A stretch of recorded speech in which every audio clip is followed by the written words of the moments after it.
कि उसके बारे में हम बात कर लें, वो हमको अपनी जिंदगी में अपनाना होगा। आपको मानना होगा मनुष्य सभी बराबर हैं। जैसे अभी मैंने मिर्जा गालिब की बताई आपको बातें, तो आप मिर्जा गालिब को उसके वस्त्रों से थोड़ी ना तय करोगे। तो सीधा सा कॉन्सेप्ट है, आप किसी को किसी के जन्म से थोड़ी ना डिसाइड करोगे।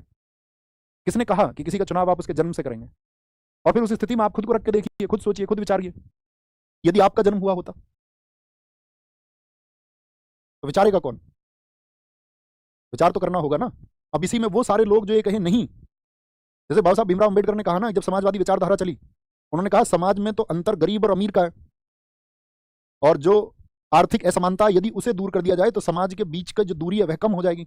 अमीर और गरीब के बीच के अंतर को खत्म कर दो, यही समाजवाद का लक्ष्य है। तो बाबा साहब भीमराव अंबेडकर जी ने इसे चैलेंज किया। उन्होंने कहा कि बात सिर्फ गरीब और अमीर की नहीं है।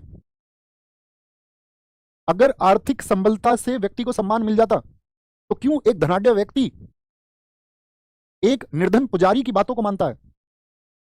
आर्थिक संबलता की तो बात ही नहीं है, वो बाद का विषय है।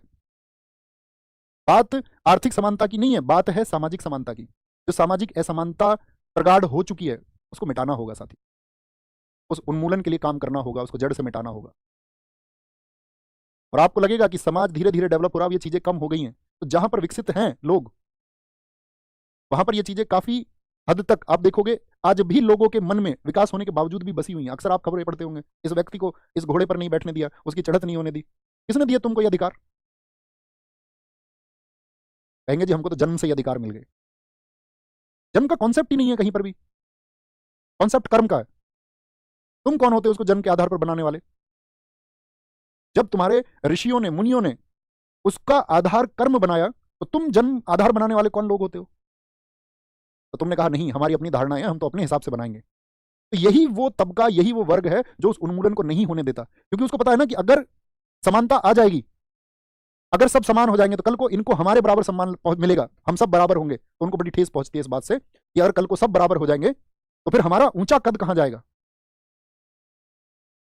इसलिए वो समाजवाद पर प्रश्न चिन्ह लगा रहे थे कि क्या उस सर्वहारा वर्ग का साथ जाति उन्मूलन जैसी चीजों में वह वर्ग जो उपेक्षा की भावना रखता है कभी साथी हो पाएगा?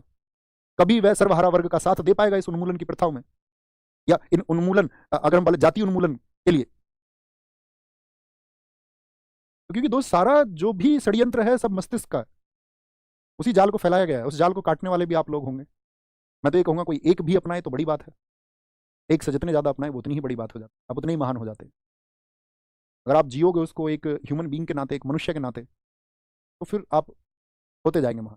आप सुनिए ना लोगों को, अगर आपके अंदर विचार पैदा नहीं हो पा रहे तो आप सुनिए। आज के समय में कितने लोग कितना अच्छा काम कर रहे हैं, क्योंकि लोगों को सुनना नहीं है। अब मैं भी कुछ दिन पहले कह रहा था कि युवाओं के साथ दिक्कत यह है कि उनको अपनी बागडोर किसी और के हाथ में दे रखी है। तो उसमें मैं आचार्य प्रशांत जी का कुछ एक डिस्कशन कर रहा था कि 55 मिलियंस की उन्होंने वेदांत पे, उपनिषदों पे, देश के चर्चित मुद्दों पे उन्होंने बात की, कितने लोगों को उन्होंने दिशा दिखाई है।